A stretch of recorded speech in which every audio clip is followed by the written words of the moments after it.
และมื้อนี้นุชเองจะมาแบ่งปันท่าเทที่นุชเองมักไซส์เทรดในตลาดของทองคำซึ่งไทม์เฟรมที่นุชไซส์อยู่ปัจจุบันนี้จะเป็นไทม์เฟรมของ15นาทีซึ่งตอนนี้เราได้เห็นว่ากราฟเกิดการเทโตลงมาอย่างแรงและได้มาพักโตในกรอบบริเวณโซนนี้ซึ่งโดยปกติแล้วที่นุชเทรดแม่นุชจะไซส์ RR 1:2 หรือ1:3ทีนี้เรามาเบิ่งกราฟปัจจุบันกันแน่น้อยนึงเดี๋ยวเรามาโฟกัสเนาะซึ่งว่าปัจจุบันนี้ราคาได้เกิดการบีบกรอบแบบกรอบสามเหลี่ยมที่บีบน้อยลงเรื่อยๆอยู่ปัจจุบันนี้เราจะเห็นได้ชัดเจนเลยว่าจะเป็นกรอบสามเหลี่ยมและทีนี้เราจะบ่ทันได้เข้าออเดอร์เทื่อเราจะรอให้ราคาเลือกทางไปฝั่งใดฝั่งหนึ่งเนาะซึ่งกราฟตอนนี้ถือว่าเป็นโครงสร้างที่ค่อนข้างงามเลยสิ่งที่เราจะเฮ็ดก็คือรอให้ราคาเบรกหรือทริคที่นุชจะมาแบ่งปันวันนี้ก็คือการเบรกเอาท์นั่นเองและกรอบก็เริ่มบีบแคบลงเรื่อยๆและตอนนี้เราเห็นได้ชัดเจนเลยว่าราคาได้เกิดการเบรกขึ้นไปเนาะซึ่งเป็นแท่งเขียวที่แบบเต็มแท่งเต็มบองแบบนี้ชัดเจนเลยและเป็นการเบรกเอาท์ที่งามเลยสำหรับแท่งนี้แต่เราจะบ่ทันเข้าออเดอร์เทื่อเราจะรอคอนเฟิร์มโดยการที่รอให้กราฟย่อลงมารีเทสก่อนรอบนึง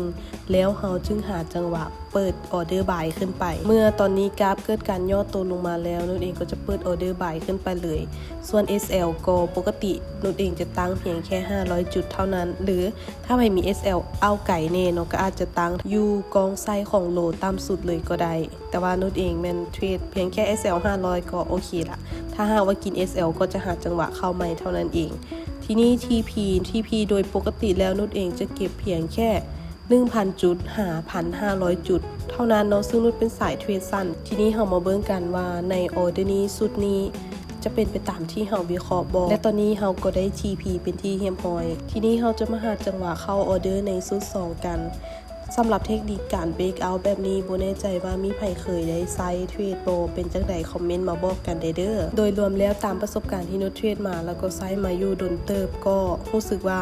บางครั้งเขาอาจจะโดนหลอกเนาะเบรกเอาท์หลอกหรือเฟกเอาท์นั่นเองแต่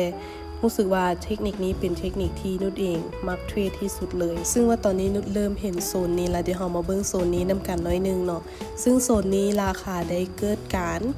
ดึงราคาขึ้นมาแล้วมาติดบริเวณโซนนี้ซึ่งถ้าชื่อบ่ผิดแล้วจะเป็นบริเวณโซนที่เป็นแนวต้านเก่าเดี๋ยวเราจะย่อลงมาเบิ่งกราฟในอดีตซึ่งเราจะเห็นได้ชัดเจนเลยว่าโซนนี้มีบริเวณที่ผู้คนต้องการขายเป็นจำนวนหลายหรือเราเอิ้นกันว่าเป็นโซนแนวต้านฉะนั้นราคาบ่สามารถที่จะเฮ็ดหายใหม่ได้เนาะและก็ยังบ่ผ่านโซนเทื่อซึ่งขึ้นไปมีการกดลงมาแปลว่าโซนนี้ราคายังบ่สามารถที่จะผ่านไปได้ฉะนั้นแท่งเขียนก็เริ่มปิดเป็นแท่งแดงอยู่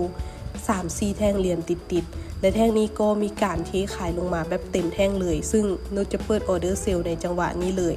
ถ้าเฮาใครมี SL ไก่กะตั้งไว้ปลายไส้จะดีเนาะจะปลอดภัยแต่ส่วนตัวของนุชเองแล้วแม่นจะตั้งเพียงแค่500จุด